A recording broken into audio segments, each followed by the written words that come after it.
You know what's interesting is that that's a good observation. What makes me good at what I do is I'm very workmanlike. And I know when you hear the word workman, it sounds like derogatory. It means like, oh, you don't have your own voice or you don't have an identity. So workman means like you're very consistent with it.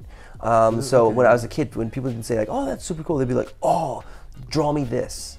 Okay. Oh, can you draw me that? Right? So because they saw that I could draw, but they weren't interested in like how awesome it was. They were like, oh, this person can draw really well. Right. Draw me this.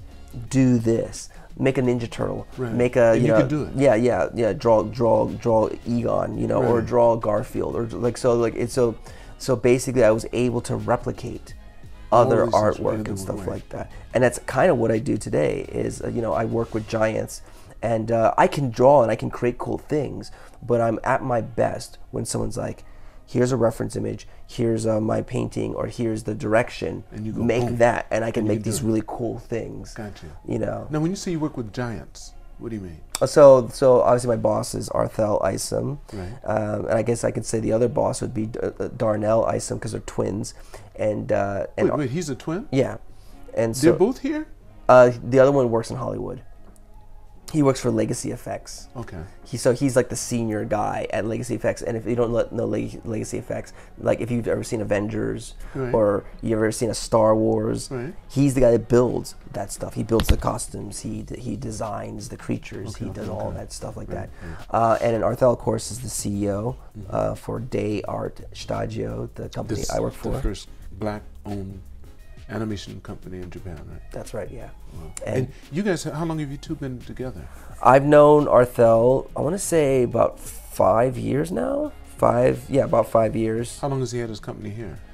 He started the company, I want to say, I'm gonna get hell if I'm wrong for this one, because he started the company with another good friend of his, Henry Thurlow, who now. So you weren't here from the beginning.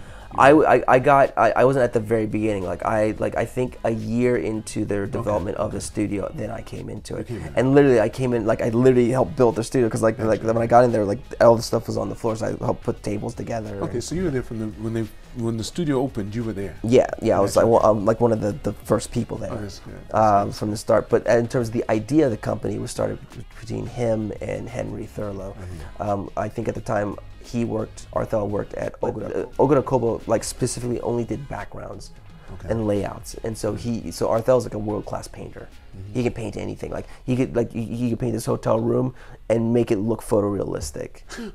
Wow. I always admire people that can do that kind of thing. Yeah, he's insane. He's and your talent is, like you said, if someone gives you something that says, here's the framework, I want it to look like this, you can take that, and when they see it, they go, what the? Yeah, stuff like that. So high school, you knew that you liked art and stuff.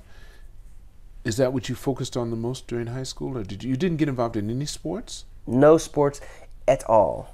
You really just stayed away from sports. I know I look athletic now, but I was not athletic at all. You were just really small and thin then. Yeah, like I was in, like, again, I think I said earlier, I was in Invisi-kid. I didn't stick out. I wasn't even noticed enough to get bullied even. Like I was literally like I would be perfect for the CIA. Like if you tried to find like who I am, there's like very little like recorded of me, because I didn't stick out at all. And so I just, my interests, like I literally, like my interests were very like minimal and focused. I loved animation. I loved video games. I was a poor kid, so you know, I got lost in like TV and like, you know, my mom. Were you a latchkey kid? Latchkey kid, yeah. I was definitely a latchkey kid. Is that where you were? Yeah, like the early memories when I was living in Philadelphia as a kid for those 3 years. Latchkey there too. Yeah, like my mom was kind of separated from my father, and so she would give us a key and some money, and like, you know, we'd walk to school, walk back, and she would leave food. This is probably horribly dangerous now, but she would like leave the oven on in the house, but it was like a low heat. It was like it was on, and there would be like food in there, like nice and warm. And even when we were poor in the brownstone, you know, like there was that weird time, like Affiliate 57 in Philly, at like 5 or 6, or it was really late for cartoons, but it was like 6 or 7 where it was like RoboCop had a cartoon, and the Incredible Hulk. Hearing Stanley's voice for the first time, like, hello, true believers, and you'd watch the Incredible Hulk, you know, and so they would still have cartoons. So my life was always surrounded by some level of animation, movies, You know, like even movies I got exposed to as a kid, like at a very young age, like RoboCop is like my favorite movie of all time, but incredibly violent. You know, David Cronenberg's The Fly, Neverending Story, which was a kid's movie, but that movie is dark. And as you get older, like it's very existential horror as well. So I always was surrounded by media, and so to answer your question, to translate that into schooling, my head was always in the clouds, and so if there's any way I could find some kind of entertainment from that subject, so if it was English class, I'm not a big reader. I'm more of a visual person, but like so I was like, oh, I have to read books.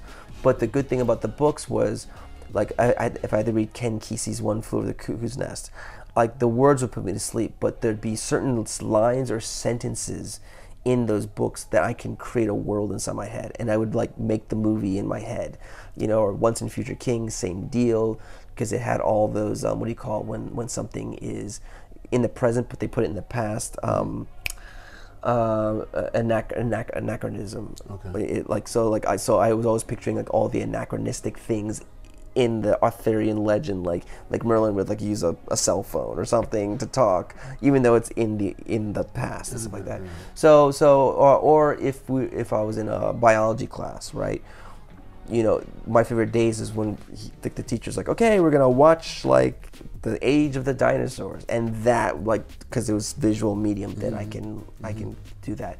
But if it was a lot of times, if it was lecturing, I was always drawing. I was always like, I used to do like things in my like composition books where like now you would call it storyboarding, right, in animation. But I used to draw like you say like stick figures, but it was like kung fu theater.